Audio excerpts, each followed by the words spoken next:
All right, welcome. Today we're going to dive into this really beautiful piece of writing called The Lake as Witness. It's just a fantastic look at how we might find a little more peace and, a real sense of purpose by just stepping away from all the noise of the modern world. So let me ask you something right off the bat, and it's the core question of this whole piece. Do you ever feel unmeasured? It's kind of a weird question to even think about, right? Because so much of our lives are all about metrics, performance, and being judged. This one question, it really gets to the heart of what we're talking about today. You see, the source kind of lays out these two different ways of living, these two paths that are always competing for our attention. On one side, you have what it calls the modern goal, things like clarity, real honesty, and listening to your conscience. But then there's the modern trap. And this is the stuff that pulls us toward making things look pretty, controlling the story, and just constantly performing for an audience. That's the real tug-of-war we're trying to figure out. And that brings us to our first big idea here, this immense, and I mean immense pressure to perform. If that feeling, that you're always on a stage, that you're constantly being evaluated, and it's also about the incredible relief you feel when you finally step off of it. This is the exact moment one of the characters, Roger, has this huge realization.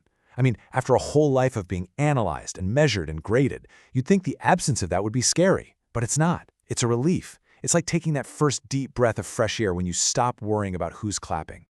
Okay, so how do we actually find that relief? Well, the text gives us this really powerful metaphor to help us rethink everything, and it's this idea of living before a witness. Now, the witness, which is symbolized by a lake in the story, isn't some spooky judge in the sky. It's really two things at once. First, it's a symbol for just living with awareness, for paying attention. And second, it's just reality. The simple truth that our actions always leave a mark, a trace, a ripple.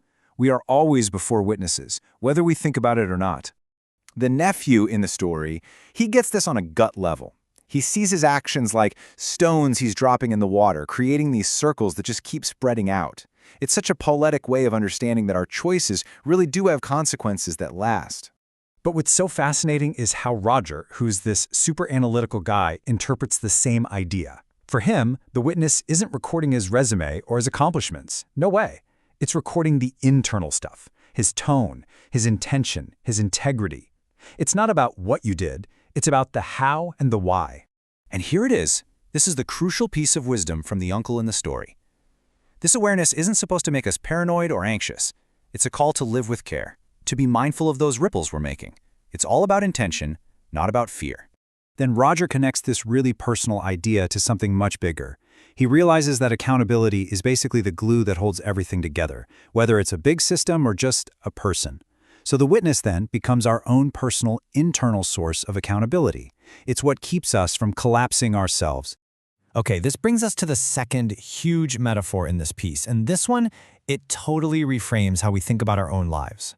It's the idea that life is not a race we're running against each other, but a line that we are drawing. The uncle just lays it out so simply. Our life is a line. It has a beginning and it has an end. It is, by its very nature, finite. And that's it. What a stark, simple, and incredibly powerful image. But here's the brilliant twist. We almost always think of limits as a bad thing, right? Like being small or being boxed in. But the uncle just flips that completely on its head. He says limitation isn't smallness at all. It's what gives us clarity. It's what gives our life its shape and its form.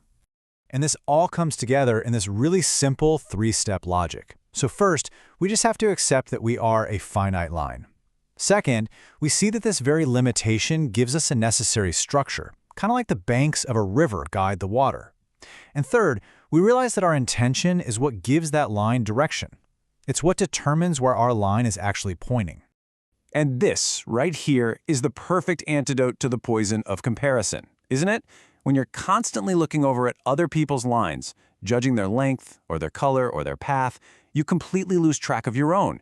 You forget your own unique direction. So let's bring these two incredible metaphors, the witness and the line, together. What does this all point us toward? Well, it points us toward the direction of meaning.